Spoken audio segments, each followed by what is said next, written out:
A very good day to you and welcome to the program. I want to speak to you about one of the fruits of the Spirit, which is humility. It's something that's lacking today, isn't it, in society?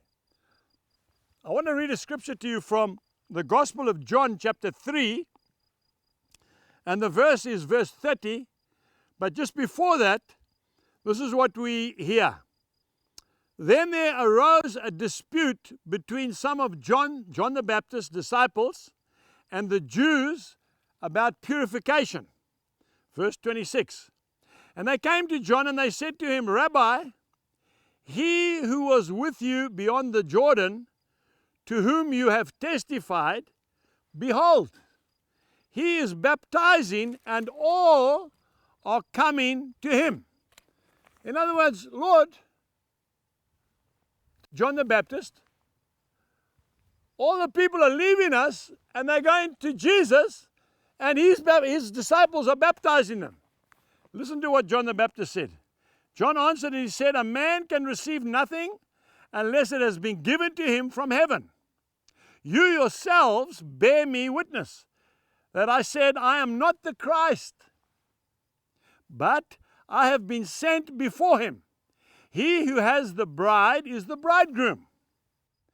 And who stands and hears him rejoices greatly because of the bridegroom's voice. In other words, he rejoices at the bridegroom.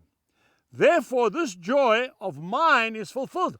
I'm happy that they're leaving me and they're going to Jesus and his disciples are baptizing them. How many ministers of the gospel would be happy with that? Honestly. Leaving your church, going to another church. Somebody that you helped, that maybe you baptized, is now drawing all the people to his church. Or maybe a business, or maybe a neighbor that you've helped to grow maize is now growing better maize than you. And people are going to him to buy their crops from.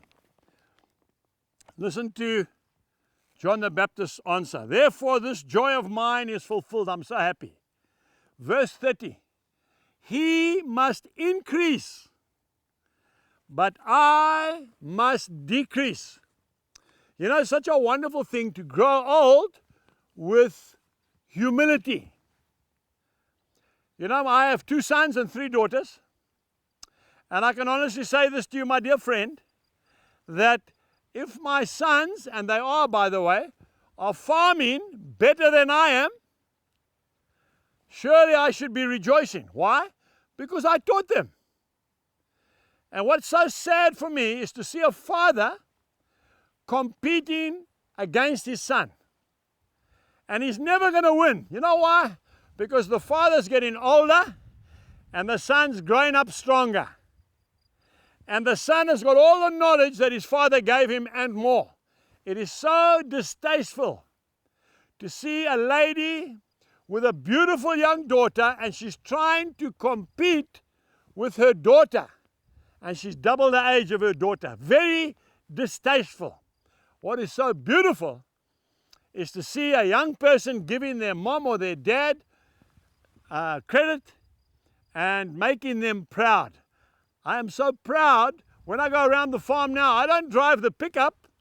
I get in the passenger seat and my son drives me around and shows me his cattle, his horses, his strawberries, his maize crop.